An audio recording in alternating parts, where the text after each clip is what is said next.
Howdy folks, welcome back to Doing Brew. On the video today, we're going to be replacing this old flexible dryer duct with a new rigid dryer duct. I'm going to remove this and then I'm going to attach this to the 4-inch ducting that's already in place going to the outside of the house, securing it with screws and also securing the bottom piece of this to the block wall itself. That way I'm not asking this little piece to support the whole thing. Now, I didn't create this graphic, but it certainly supports my own conclusion that a rigid duct system is much safer and more efficient than any of the alternatives. And the first alternative we'll take a look at is the flexible metal foil ducting, which tends to be the first choice for the do-it-yourselfer because it's the easiest to install. However, we tend to leave a little extra ducting in the system, which adds to inefficiency and costs you money in the long run. Plus, all the ridges in the flexible ducting tend to collect an awful lot of dryer lint, which eventually becomes a combustion or fire hazard. Next up is a semi-rigid metal ducting, which has some advantages over the flexible, but still presents some of the same risks. That's why I prefer the rigid ducting. It's the most efficient and safest choice, but is a little bit more difficult to install, but not too difficult, and I'll show you how. So let's go ahead and knock this project out. Now the rigid ducting comes in 5-foot sections, and the first thing I'm going to do is dry fit one section to that elbow at the top where it leaves the house, and then Big Dill is going to hold on to that for me while I mark on the wall, and that's the position where I'm going to put the wooden block that I'm going to attach this to. I'm going to pre-drill for my masonry screws, apply some liquid nails to the back of the board, and then mount this block of wood to the wall right at the reference point. Big Dill's going to hold the board for me while I use some self-tapping masonry screws that really make quick work of securing this block of wood to the wall.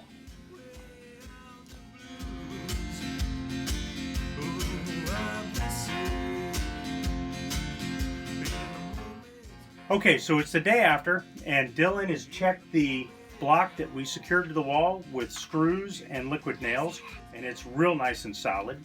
So now, Dylan has put on his gloves. All right, I got to put on my gloves next so we can start working with this rigid ducting. It's real important to wear some kind of gloves because this stuff is a little bit sharp by itself, but certainly after we cut it with some tin snips, it really becomes very sharp. Ready to do it? Yeah. Let's go. Let's do it. All right. Teamwork. Teamwork, brother. Fast. Here's a quick overview of assembling your rigid ducting. It has a pretty nice locking system that securely locks when in place, but it's not absolutely permanent, that if you need to, you can disconnect it. But once you slide the mating ends together, you work it back and forth to ensure a nice tight seam. And unless you intentionally want to open it up again, it's locked together permanently. So once I have that 5-foot section put together, I'm going to attach the top piece to that pre-existing 90-degree elbow, which is where the ducting exits the house. Then I'm going to temporarily put a piece of dryer duct tape on that joint just to hold it. Dill's going to hold it down at the bottom while I pre-drill for my screw. And then I'll permanently secure the ducting to that 90-degree elbow with a sheet metal screw. Now I'm using dryer vent installation tape, and notice that that's UL listed. That's really important, folks, to make sure that you're using something that's been tested and you know is not going to present a fire hazard. Next, you want to make sure you very securely tape up that joint with duct tape.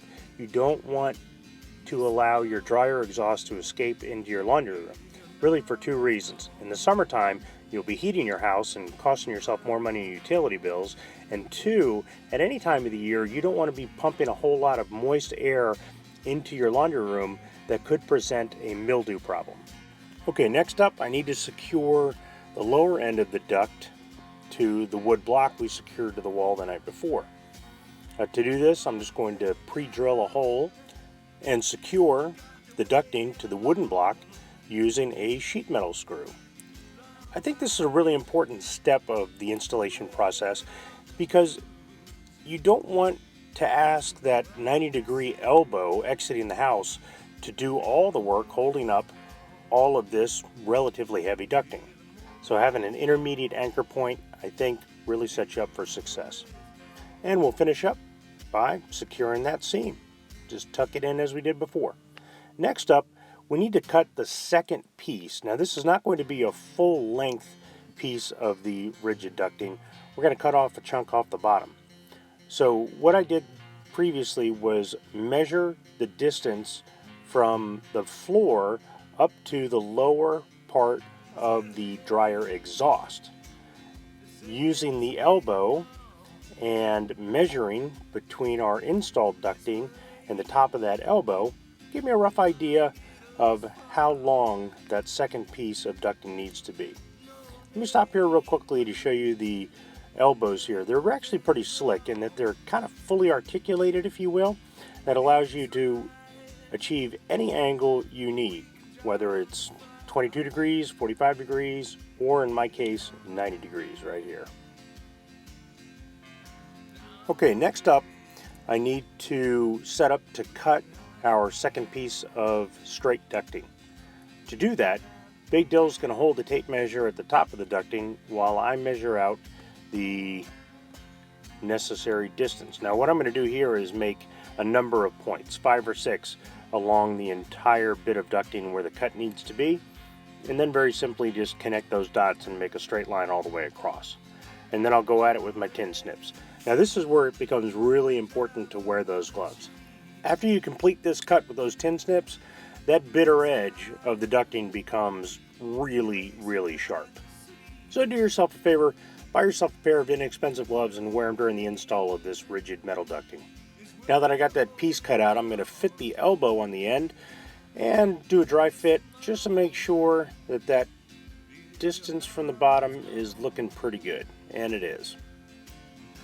We'll go ahead and take that apart momentarily, and I'm going to go ahead and follow the same process with the drill, the sheet metal screw, and the tape to permanently secure that elbow onto the bottom of our ducting. And this gives us a moment to listen to the music of Jonivan Jones, which plays on all Do and Brew videos. You can find a link to Jonivan's music in the description. Long ride, way out the blues. Oh, I miss you. Yeah, the moment's gone. Yeah, the moment's gone. Yeah, the moment's gone.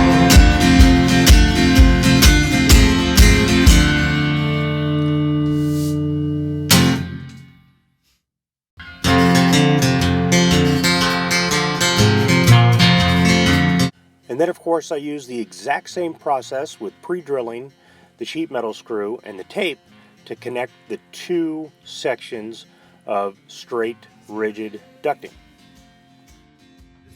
Okay folks, we're done. That's Good right, job. Bill, we're done. So we've completed the install of our rigid dryer ducting, and as you can see, we brought it down to just a 90 degree. Now at that point, you might be done. But for me, I need to put a small extension piece in that will extend over to where my dryer outlet exhaust is.